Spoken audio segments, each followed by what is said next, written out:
All right, so today we have Liz here with us. She is a counselor at Williamsville South, and you run the weight room program as well. I'm excited to talk to you about our health and wellness when it comes to these are high schoolers, They are. right? Yep. And what do we want to talk about first? I guess what are you working with athletes specifically, or just like a gym class and whoever's interested in the weightlifting portion? So I like that question because so our vision for the weight room, although it started off with athletes, right? That was kind of like the natural thing that athletes would be attracted to the weight room. And so our athletic director and I kind of sat down. I had gotten my personal training certification. So I've been bodybuilder, CrossFit, all that kind of stuff. It's definitely a passion of mine. So we kind of sat down and we were like, we really want to make this something that's more inclusive to the whole population. And we want them to feel comfortable coming in. We don't want it to be just athletes. We want to support athletes, Right. obviously, but we wanted to include all students because, and I know we're going to talk about this later, but there's a lot of factors that play into the day-to-day lives of high schoolers. And so we believe that it could really support wellness, mental health, all those things. Well, we could talk about it now. Oh yeah, Yeah. we can go right into it. Yeah, Okay. I agree. Me growing up, the weight room was specifically for athletes, Yep. and there was a whole segment of kids that it's not that they were made to feel that they didn't belong.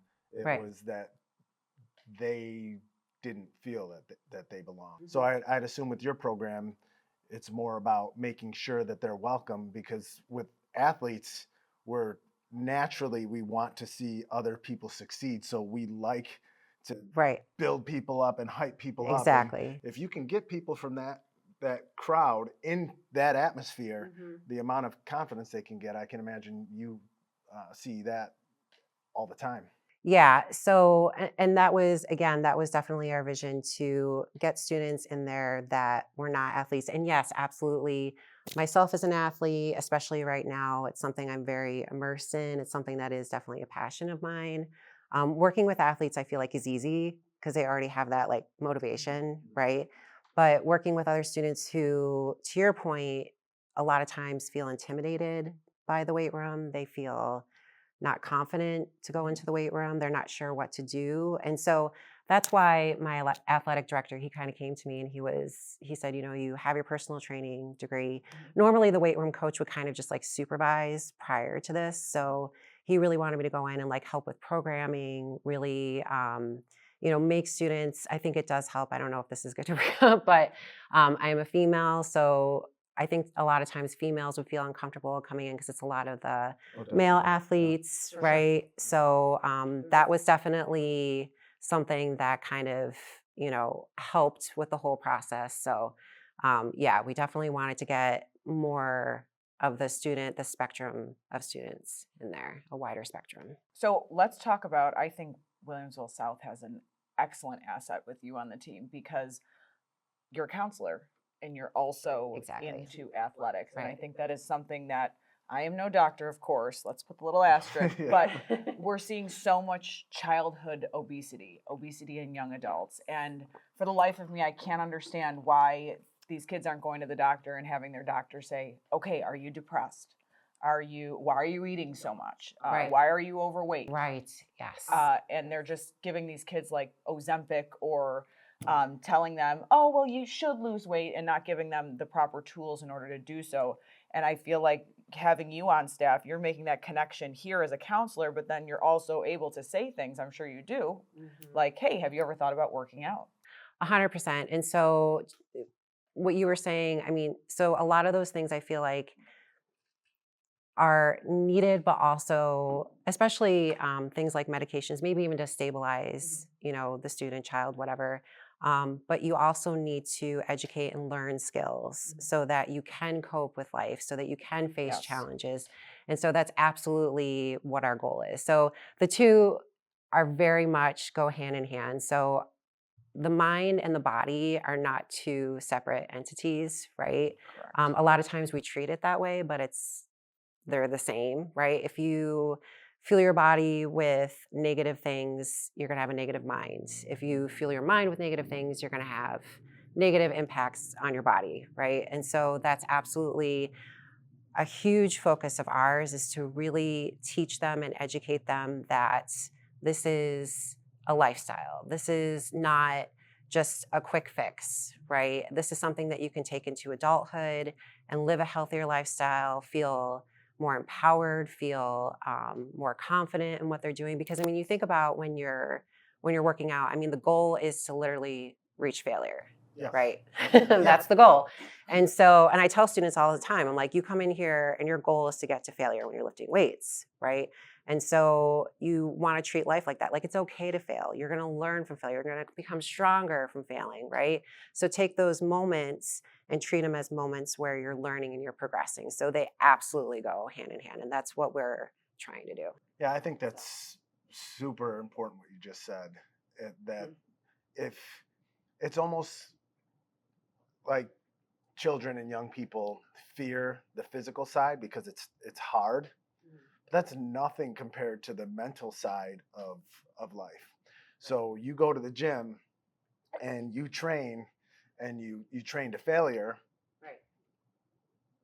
Was it really that hard to train to failure? Was it really that mentally taxing?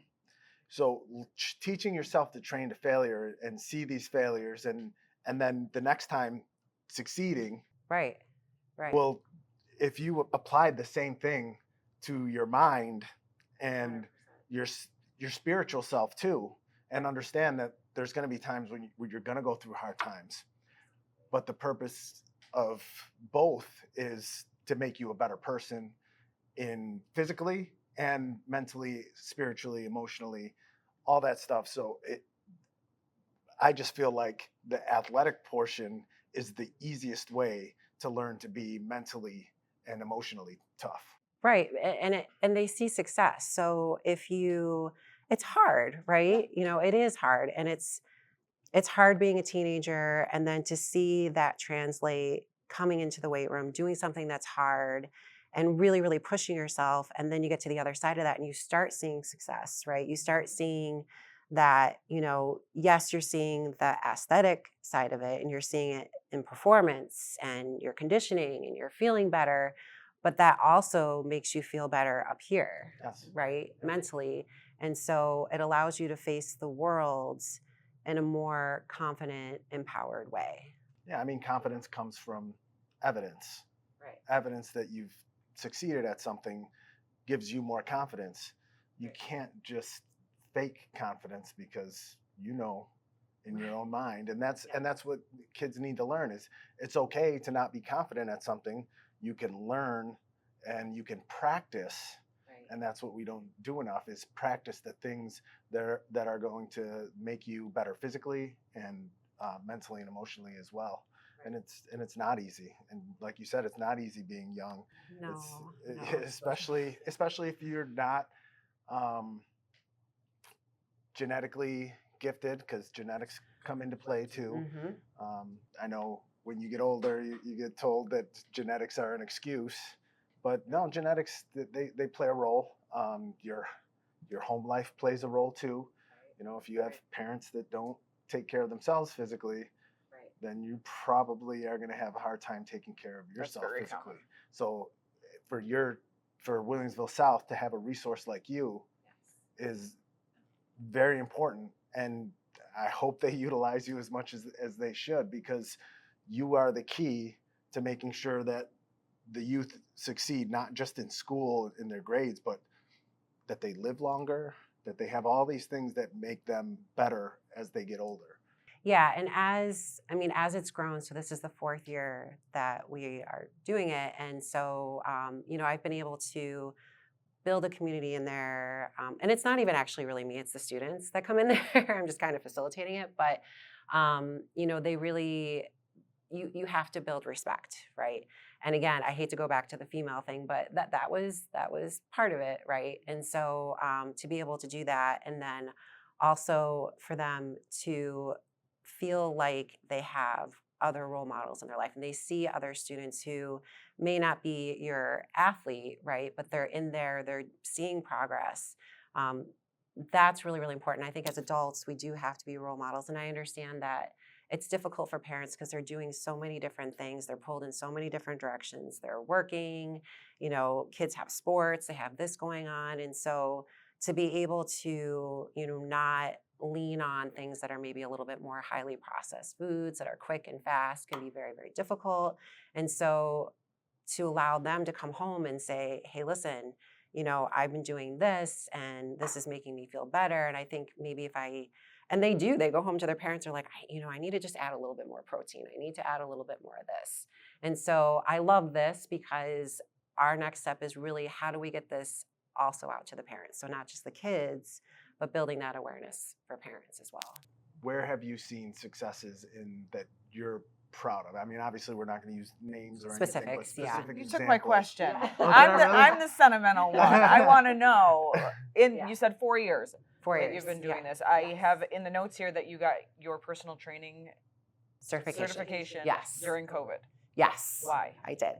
Well, so I think that was kind of the thing during COVID, get something accomplished that you couldn't get accomplished maybe before. So it was something that was already sort of in the back of my mind. That was what I was Yeah. thinking. So it was just always like a kind of aha there, or- lingering, right? And I was like, well, there's a little bit extra time. We're all inside. We can't do anything. So I'm like, why don't I just work on my Those are personal those training? very small diamonds in the rough Yeah. that happened during COVID. So Yes. the program's been going on for 4 years. Yep. What are some of your favorite stories? So, and yeah, I was trying to think about this one because I don't want to get too specific, but I'll try to kind of speak a little bit broadly. So there have been students who really just are not engaged in school. So not even coming to school. And being a school counselor, I'm already kind of working side by side with those students, working closely with those students. And so I've been able to collaborate with, like our phys ed teachers, and they've been really supportive. And taking those students who were not even engaged in school. So this, not to get too specific, but the one example that I'm thinking of, the student wouldn't even go to gym, right? Wouldn't come to school, wouldn't go to gym, so would make up classes in the fitness center. And so we kind of built that connection, started, linking up with other students. And that's kind of the cool thing in the weight room. There's students from different backgrounds who may not necessarily have been friends before, but they end up, they tell me, we went to Lasertron this weekend and we went to the movies this weekend. And it's students that would definitely not hang out beforehand, but then they met in the weight room. And so this particular example that I'm thinking of started kind of linking up with that community. And not only did the student, start coming to school, but also, started going to gym, started coming to the fitness center every day. It's like every That's single something to look day. forward to. Yes. Yeah. And so it's definitely something that they look forward to. And those are the wins for me. So, overall, it's been so successful and we've been able to progress so much with all the things that we've been doing. But those examples are what make me do what I do every day. It's why I do what I do every day. Yeah, that's interesting. You mentioned being female. Yeah. And, when she says, I'm the sentimental one, generally she is. What advantages does that give you in the role that you're playing now to, because I would be more the hard one in there, like, let's go. Yeah. And it has to play a role, especially in the youth, to have someone who isn't there to, necessarily push them, but to also make them feel successful and proud and Yes. Yeah. And so that's kind of going back to the community. So just building relationships. So I don't just kind of sit at a desk and just, supervise. I'm walking around, I'm talking to the students. as soon as I see a student who, and I don't know them, I'll say, hey, what's your name? You know, usually it's like a freshman coming in. I'll be like, hey, what's your name? And I'll kind of help them out with whatever lift, you know, and try to just kind of help correct them, build skill, things like that. And then we just kind of get to know each other. So for me, it's really just being able to build relationships with them, because then they feel comfortable coming in, and then they get connected to some of the other students that are already there. So that is definitely more of like the sentimental side. And you do have to have a balance. You know, you want to have that rapport and respect with students. So they have to understand what the expectations are. But at the same time, knowing that they feel supported and that, you know, I'm there for them. Do you do any work with any of the football team, baseball teams, or anything like that at school? Or So we have collaborated with some clinics. So we started doing clinics last year. So even when the athletes would come in, there were just some things, especially with like the big 3 lifts. So benching, squatting, deadlifting. I kind of noticed with some of the newer athletes, we needed to build some skill, correct some things so that they became a little bit more proficient at their lifts. And so we started actually, so I'll kind of go back a little bit. So this was student initiated, where we started a weightlifting club that was sort of attached to the fitness center, right, the weight room. And we decided to start running clinics, and that's where we kind of collaborated. So it was kind of all of us working together to provide these clinics for athletes, and then also anybody who wanted to come. So, yes. what role has nutrition played in this? Like, how do they have specific classes or anything that you give in terms of nutrition? So we did do a nutrition clinic last year. So, and our administrator, so it's not, I don't know how much I can talk about it, but they are right now working on a nutrition class. So it's something that I think within the next couple of years they're working with a health teacher. So health is very broad, right? You kind of cover everything, Yeah. right? So they want to make it a little bit more specific to nutrition, not only for those students who maybe want to get into like healthcare or nutrition or athletic training, but also to build that awareness with the whole student population. Would be, I don't know why I was just thinking like scholarships and things like that, where we could sponsor a scholarship of some sort, just for student athletes, or I don't know, Health and just wellness. health and wellness. Yeah, just kind of like thinking yeah, just thinking. I was just, you know, that's where it starts. It starts with the youth, and Right. you know, by the time we get to college athletes getting scholarships and things like that for their performances in high school, we've already left behind a whole segment That's of the so true. population. That's so true. And Yeah. you know, those athletes have already learned and done what Right. they need to do, but we need to figure out a way to not leave other people behind. Well, right, and I think that's the accessibility, right? So, and they may not have access to club sports, travel teams, things like that. They may not, again, have the confidence to join a team, right? They may be apprehensive about, you know, what you were saying earlier, you know, I may not have the genetics or the talent or whatever to play a sport. And so, yeah, I mean, I think that that's a good point, you know, getting them started early and really kind of building those habits. Because as I was mentioning earlier, you know, you need to, I think, instill these things early on, because they do become a lifestyle, they do become habits. One thing I absolutely hate, and I really wanted to talk about, like, put this in somewhere, but I hate the term diet.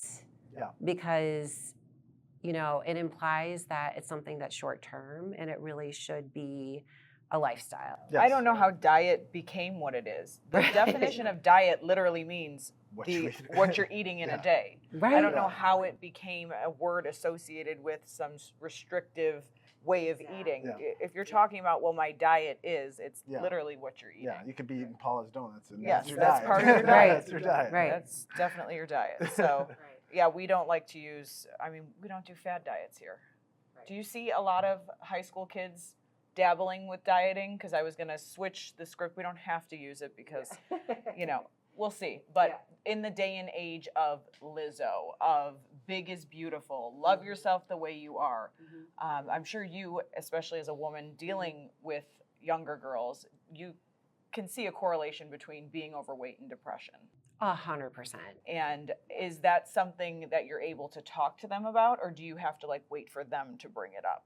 So not necessarily for them to bring it up, but there has to be a relationship established. And yeah, we have had those conversations, and they have brought it up too, and they want to make changes and things like that. But yeah, I mean, I think you can bring those up gently, right? It is such a Yeah. sensitive topic. It is. But It definitely I is. am incredibly frustrated, and I think it is very not okay for the media to be portraying big as beautiful. Right.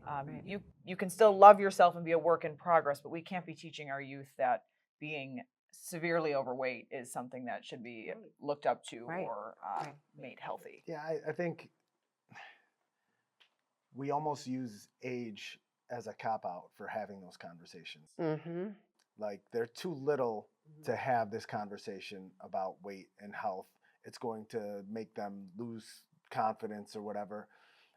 But I think the best time to have conversations about what your diet should look like, about what your exercise should look like, is when they're young.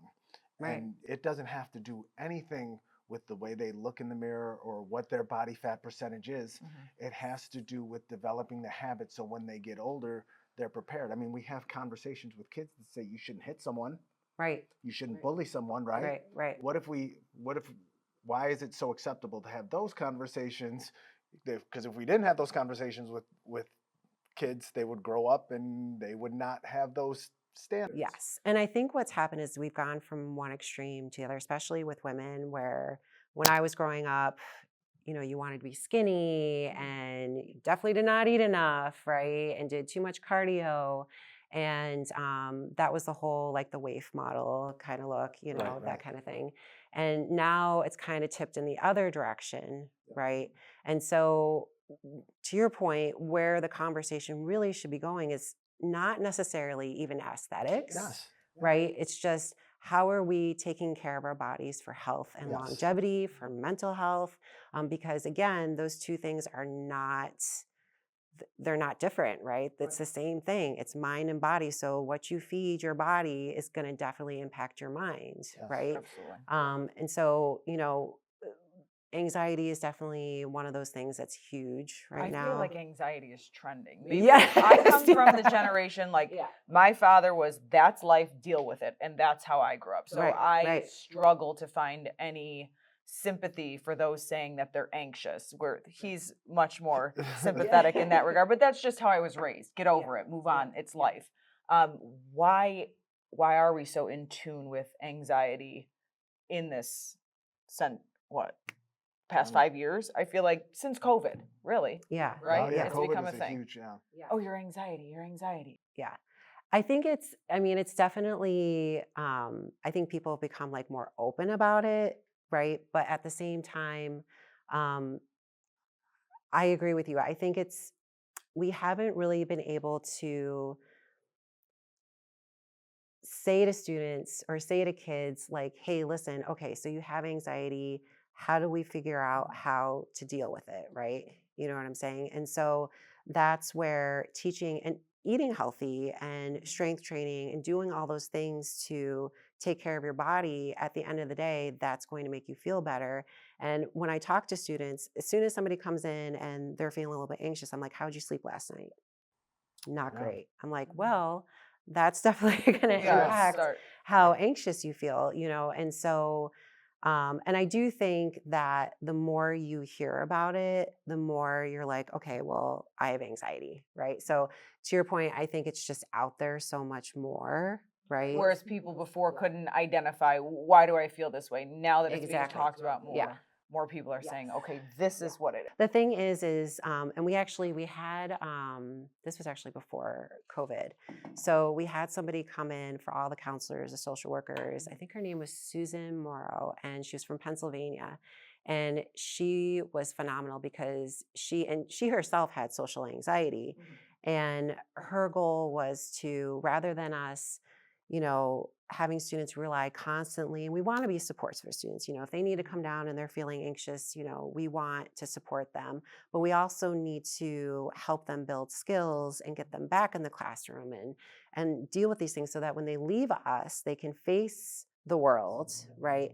And so she was kind of a trailblazer for us sort of saying, okay, students can come down, we have these passes and things like that when they come down, but what we really need to do is we need to help them be able to sit with it and feel that anxiety. And now how do I, instead of, fight or flight and like running from it or whatever, how do we cope with it in those circumstances so we can get to the other side of it? When it comes to anxiety, I know both of us, when we don't get our workout in the morning, you can sense it, because I'll start getting anxious. You're like, you need to go work out, because you're it's a starting great to wear outlet. yes. Away. Yeah. Go. But I think one huge thing we're missing in this conversation about anxiety is something that we didn't have to deal with when we were in school, and that's social media. I was going to bring that up too. Yes. You're already impatient as a kid. Right. And even as much, all the way up to college age kids, you're already impatient, and then you go on your phone and you start comparing yourself to other people your age or older than you on the things that they have or haven't here done. at work with our younger employees. Sometimes we have to come back down to reality. Right. Let's go online and look at the median salary of a male who's 20 years old, and we show it to them, and they're like, oh, okay. Because they just see these things. They see the 18-year-old with the Lamborghini online and think that I need to make more money right now. And that's exactly the problem. All you're seeing, because think about when people post things. It's only going to be the best version of themselves. Oh, absolutely, yeah. I have to tell moms that all the time. They're like, oh, I'm just struggling so much. I'm like, so am I. Right. Next, I'll send you a video. But nobody's going to post that, right? Nobody's going to post that. Nobody's going to post when things are bad, right? It's only going to be the good things. It's going to be when you're traveling, and I'm just as much at fault. You know what I'm saying? Like those are the things that you post. And so for teenagers, and kind of a side note, I think this is why they're kind of looking at getting them out of the schools right now, especially in elementary, middle school. Well, it shouldn't even be elementary, but middle school at least. Cell phones? Yes. I can't even imagine the cell phone usage. Oh, yeah. Yeah. So that's been part of the reason why it's been such a big push to kind of decrease the exposure to social media. Because just think about, being a teenager, seeing all of that, right? And I remember when I was a teenager, you wanted to be accepted, right? That was like, you wanted to be accepted by your friends. Think about going on social media and posting something and waiting for likes. Yeah. Right? That is today's currency for kids. Yeah. Is Yeah, likes exactly. and attention. Yeah. And if, when we were kids in school, it was how many friends you had. Right. Right. And where are you in the hierarchy of things? Yes. Right? But you had to physically interact with people in order. You had to make friends with people. You had to ask the girl out. And now I feel like there's a disconnect where everyone's interacting through their phones and not in person. And we see it with adults at restaurants. Yeah. And our brains are developed. Yeah. I was just telling ladies last night that I was the last generation that was raised without social media. Yeah. Probably, yeah. I was at the Same tail here. end of the 80s, and Facebook became a thing when I was just getting of high school age. And even then it was like, this is weird. We don't know how to use it. It's for college kids, wasn't it? When it first came out, I believe it was for college kids. There was like MySpace and Facebook. MySpace, and like back then you thought like, oh, this is for college kids. If I sign up, they'd know I'm not in college. And now there's like 12-year-olds on Instagram. So, so that's definitely had a big impact. And so, we haven't implemented anything yet, but I know it's out there. We're looking at it. I know a lot of school districts are looking at a way in which to lessen the exposure that they have, at least in school, to social media, because it has had really such an impact on mental health. Just think about the conversations you have to have, let alone the conversations. Hey, don't worry about what Susie's doing. You know, Susie's posting her highlight reel. You know, we're having that conversations with 13-year-olds. Right. You never had to Right. worry about that before. We're off Then you playing have, with sticks or something in the yeah, woods. and then you have to worry about the things that they're seeing, the adult things that kids are seeing that they then become worried about. Right. You know, Right. and I remember when I was a kid, I didn't watch the news. I didn't, you know, every once in a while they'd wheel in, you know, when an event happened, they'd wheel in the TV, and you'd On the watch couch. on the TV, so Yep, like the yep, Challenger I remember. explosion, Yes. Yeah. and like, oh my God, and that was your news for the year, like, Right. and now it's on their phones They're all so the time. exposed. And I Yeah. do believe, because even for adults, I mean, I hate to go back to COVID because it was a terrible time, but even during COVID, I would, you know, like listen to the news and, you know, want to know what was going on and blah, blah, blah. And I was like, you know what? My blood pressure was going up. I'm like, Yeah. I cannot do this. Constantly being surrounded by negativity. We canceled our cable TV. Yeah. We don't even have the news. Yeah, Yeah. I can't. It's Like just if better there's for us. anything that I get a lot of information mostly from like podcasts and things like that, but just the news is just too that's much. why we started talking to people in Western New York, is Yeah. just to get conversations out there. Exactly. You know, if one person clicks on this video and is like, I never thought about, you know, social media creating anxiety, causing me to nervously eat, causing me to be overweight, causing me to be depressed. And how do we fix all this? Put your phone down and let's get active. Let's get outside. Yeah. And so, you know, kind of going back to the weight room, you know, hopefully what that's doing is it's teaching them those skills, right? So instead of getting a dopamine hit from being on my phone, Yes. Yeah. I'm Yep. getting the dopamine hit from going to the gym, seeing my friends. You know, they're all talking, you know, they're taking like breaks and they talk and then they go back to the weights. And so to be able to learn that early on and then go out into the world, hopefully they can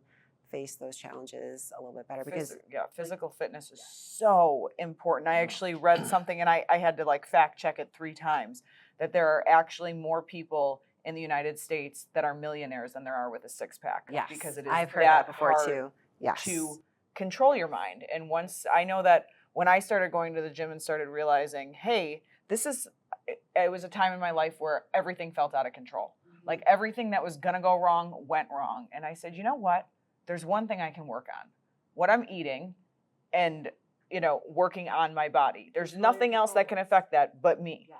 And finding just a center of gravity there in working on myself and my physical appearance did wonders for me. Changed my whole life, because once you can control your own mind, you can control anything going on. Yes. But It's that- how you react to things. But that's what you just said. It starts with your mind. correct. And what these kids are exposed to is just Mind terrible. blowing. We're not supposed to pass our anxieties to our kids. We're not supposed to pass our problems to our kids. We're not supposed to just talk about money issues in front of our kids, or marriage, relationship issues, whatever, in front of your kids, because you don't want to hurt them. Right. But that phone is passing all that stuff. All the time, and it's constant. So, you know, when I was in school, any kind of drama or whatever that was going on, I could walk away from that and go Yeah. home Mhm. and Didn't live my exist. life. Yeah. Right. Where they're immersed in it 24/7 because it's all on their Yeah, phone. and you'd have to call, because there was no text messaging or anything to get the tea on whatever was going on with so and so, and you'd probably get a busy signal because my parents were on the phone. Right, But exactly, now yeah. it's just text messages. It's social media. What happened with so and so? So the drama doesn't end at school. It doesn't end when you leave. It continues the whole night, especially if you don't take the phone away from the kids when it's time for bed, and now you've interrupted their sleep. It's a completely different time for kids now than when I grew up, when all we cared about was playing and what we were going to do the next day. And we need you. The kids need you. And every school should have a program like that, and it must be extra valuable to have someone like you who's a counselor and can understand the mental and the physical aspects and how they both relate to each other. Right. And thank you. And for me, I feel so lucky to be able to infuse those two things together.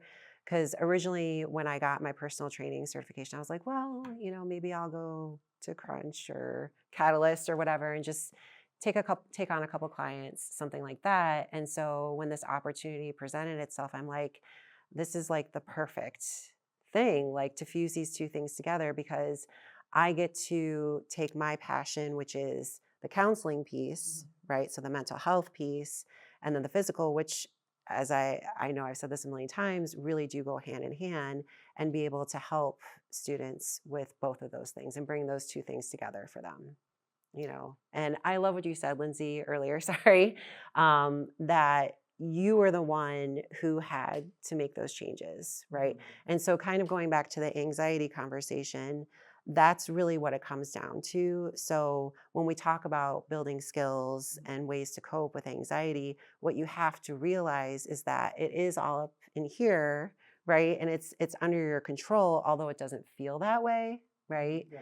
And yes, there is a genetic piece to it. There's absolutely a physiological piece to it. But the physiological goes along with the mental. So the more that you're,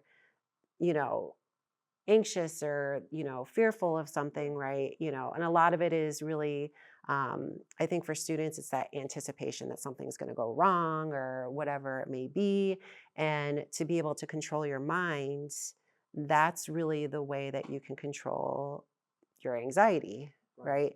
And so when we are working in the weight room and we're learning those skills to be able to face those challenges and know that we can be empowered in those things, then I can learn how to, okay, I can control this, right? I can control up here just as much as I can control my body. Those two things go hand in hand. As you mentioned, there are mental disabilities, mental situations that require, hold on, let me finish. There are situations in which medication is needed. Yes. There are, but however, I would like to believe that the majority of children facing anxiety and depression, it can be fixed organically through having a resource like you. We're all about organic berries, and I saw organic salt, like this whole world, we got to be so healthy and organic, but no one ever wants to turn to the organic way to better your mind, to be, doctors are so quick now, not all, some, to, you can't focus, here's some medicine. Oh, you're depressed, here's some medicine. So easily. And yeah, that could be like a whole other conversation. Or organic yes. mental health Yes. fix. Let's just start with physical fitness. Let's just start with that. Turn off the phone, go for a walk, lift some weights. Yes. And after a couple weeks, if that doesn't help, well, we'll take another route and go down that way. But I find it interesting, and what I was going to say was, because you did it and then you did it, was I understand that there's exceptions, and well, that because the comment section is and gonna that's be what like, social media does too. But that's what social media You has think done you're a too. doctor. Yeah. no, I'm just trying to help. That every person needs to be seen. You can't Yes. you can't offend anyone. Mhm. And it's not that what you're saying is offensive, We're it's not that trying to offend you're you. that small percentage of people pipes in, well, what about this? What about this? And then it gets amplified. So it gives people who don't have those genetic issues an excuse. Well, I must have that genetic issue. 100%. And that's because it's a way, I think, for especially young people to feel accepted, right? Like, I have this, and this, and this, and, now I'm being accepted by this community, right? So that's absolutely a large part of it. So if we can kind of pull them from that, because that's very much, and, obviously working in the mental health field, I understand that, I'm empathetic to it, right? I understand it. I'm there to help them build skills and, get through and be a support for them. You said they want to belong to part of a group. Like this group, we all suffer from anxiety. Right. It's okay to identify as that part of that group if you want to get out so together. So that's where I was going. So rather than having this sort of kind of, and I know that this is not everybody's going to love this label, but having that like victim mentality, why don't we rather, why don't we feel empowered to change it ourselves? Because nobody else is going to change it for us. Even when, so when a student comes in, whether it's with me, whether it's with our school social worker, whether it's with an outside therapist, change is not going to happen unless they are engaged in that change, right? So you can't have a quick fix. That's only going to be temporary, right? So if a doctor is giving out medication, yes, that's going to stabilize things. But now, okay, we're stabilized. How do we build skills to cope with whatever's going on? Correct. And You know. and to get past it. Right, exactly. You can identify with a lot of groups. You could, be a cancer survivor group or a widows group. They don't go there so that they can all talk about, the bad things that happen to them over and over again. They all go there to come out on the other side better and healed from whatever it was that they've Yeah, if gone everybody through. just went to that group and just talked about how Yes. awful it was Yes. over and over again, You're not going to go anywhere. But I feel like that's where we're at with weight loss, is that we're grouping everybody in this category of these are the reasons why we can't lose weight, Right. and nobody's trying to help them actually Right. lose weight. So they're Right. just they're stuck. Well, and I think sometimes too, kind of going back to this idea of a diet and it being temporary, right? It's hard, right? But you also have to understand that to really be able to take care of your body and to live healthy and not have chronic disease, not have, issues with mental health, your body is a machine, right? And so you have to feed it the things that it needs, right? And if you're feeding it things that, are highly processed and, things that were not around 100 years ago, right? And so if you're not feeding your body those nutrients that it needs to run right, nothing's going to run right. Things aren't going to run right, in your body, but also your mind, right? So exactly. Brings me back to, we'll have to send it to you. You may have seen it, but you probably haven't. The ad for heart disease. Oh yeah. Yeah. I think it was It was from Europe, though. It's like 15 years ago. There was an ad. They and would it have was- never let this fly in the United and States it was a because guy it was having- jaw dropping. Yeah, We it were was a guy both in having a tears. heart attack, and he was flatlining, and the doctors were operating him, and they're like, "Oh, we lost another one," and then it flashes backwards in time. Well, he was to like him- 30-something years Yeah, old. to and they're him like, eating burgers. his mom going, "Would you like another cookie?" Yeah, all the way And back till it he was a little kid, and It's a 45-second commercial, and we were in tears at the end of it. Like, yeah, And if they were to air real life things like that, I think people would change their tune a little bit. I 100% agree. And I do wish that, as I mentioned earlier, I listen to a lot of podcasts, a lot of like health podcasts, things like that. And the information that they're putting out there is phenomenal, but you don't see that in the mainstream. You know what I mean? And I wish, and I know that it is something that's becoming more and more popular, right? Functional medicine, just understanding how diet does impact, mental health and all those things, and exercise, and the aging process, longevity, all of those wonderful things. And I do have pretty strong, obviously, feelings about that, right? And it's just a shame that we always look to these quick fixes rather than really just investing in ourselves and our health. And there's never ever a quick fix. The whole Ozempic train. They have all these Yes. things I saw in 60 Minutes. It was like 80% of, don't quote me on it, but 80% of people using Ozempic stopped and gained it all back. Yes, every single quick fix is the same result. Yeah. If you Right. don't ever Right. learn the proper eating habits, you're not going to lose the weight. Well, and so the thing with Ozempic, my understanding is that it does. I'm not 100% on this, but from what I've heard, it has something to do with impacting dopamine, right? The dopamine receptor. And so, because now I think they're looking at researching, giving it to people who are smokers and drinkers and blah, blah, blah, blah. And that's great. But I think what the problem is with it is that it then makes you eat less, right? Because you're not getting that dopamine hit. And so it's not really teaching you anything and you're losing all this weight, but you're also losing muscle mass, right? And so not only are you losing the fat, but you're losing muscle. So now you're just skinny with probably fat and not a lot of muscle, right? That used Skinny to be a fat, thing. exactly. That was yeah. like our right, skinny right, fat. right. That was And a so thing. if you're able to, and this is definitely something that, you know, I talk to the kids about, you know, especially the girls, right? Because they do have this tendency still, I think, they're definitely a lot better. I think strength training among women has become more popular. But, you know, they are still kind of on this like, oh, you know, I don't want to eat too much. And, oh, they go right to like the cardio machines and things like that. And if you're, I guess, if we're going like down the aesthetic train, right? You want to eat healthy, fuel your body, even, you know, protein, carbs are not evil. And We're still trying to convince people. Yeah. 10 Yeah. years later, we started from day one. Carbs are not Yeah. evil. they're not at and all. 10 years later, we're still saying having that conversation. carbs are not Yeah. evil. It's I'll get back to this in a second, but and I know you guys know this, but the thing with carbs and why people lose weight when they go on this like keto diets and all that, it's water weight. It's literally all water weight. And we have found not only is it water weight, because someone that we know was talking to me about dieting, and she's like, I gave in. She's on a very strict diet, even though I said, like, don't do that.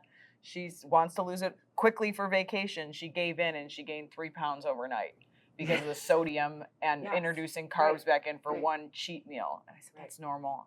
But she knows where she's headed. She knows it's not going to work long term, but she wants to look good in a bikini. Respect.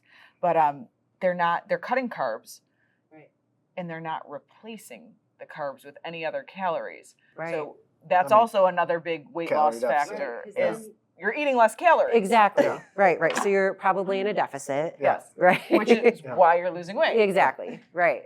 When people say that you can have a calorie excess because you're not eating carbs, like no. That's not how science works. It's thermodynamics. Calories in versus calories out is the most important thing. Yeah. You're not going to lose weight if you're eating more. I don't care what those calories are made of. Right. If they're more than what you're burning, you're not going to lose weight. Right. And you do want a good balanced diet because that is if you are weight training. So I think cardio is important, obviously, for your heart and all those things. Oh, yeah. I do cardio, right? But I would say prioritizing strength training, that's what's really going to change somebody's body composition. Like what I weigh now is what I weighed 10 years ago, and I look completely different. You know what I mean?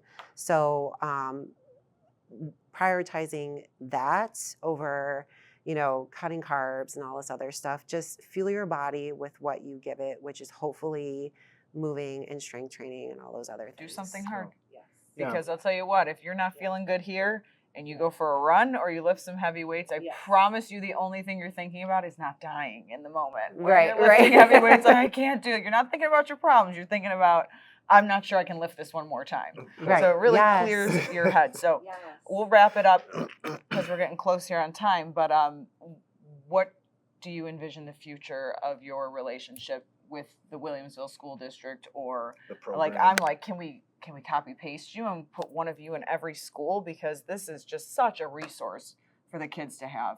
I hope they know that. Yeah. I'm sure they do. Thank you. And so we definitely want to grow the program, right? So we have been talking about our health teacher possibly doing that nutrition class, which I think would be great because I could even kind of pop in there, but also just growing the things that we do within the weight room and the weightlifting club. I've actually been talking to a couple of people in the community to come in and speak with the kids, right? Just from like different backgrounds, whether it's like powerlifting or bodybuilding, just to get somebody in there different with a different perspective on things. So really just to get more students involved in the weight room. And we might even be looking at another person in there, because it is getting quite busy in there, and I want to make sure that I'm giving students as much attention as possible. Well, that's great. Did you see it on Instagram? It's a beautiful facility. It is really It's nice as Yeah. some local college gyms. Oh, really? It's very nice. And it used to be a pool. So 7 years ago. Nobody likes the pool Yeah. in high school anyway, so. I love Yes, the pool. everybody's very excited. There is no pool for Jim. So, but it was really our athletic director and administrators who had this sort of vision to have this facility at South, and so they got rid of the pool, filled in the grounds, and built the facility, and we've just grown it since. So I hope to, and I'm happy to, I guess I'll put this out there, talk to other schools. I would love to kind of spread the word because it really has been something that's been so positive for our school and culture. That's amazing. Thank you for Yeah, joining of us, course, taking yes. time out of your busy schedule Yeah, to talk with thank us. you. And thank you for all you do. Yes. Oh, thank you. No, thank you guys. Working with the kids. We need more people teaching our kids and guiding our kids. Yes, thank you. Thank you.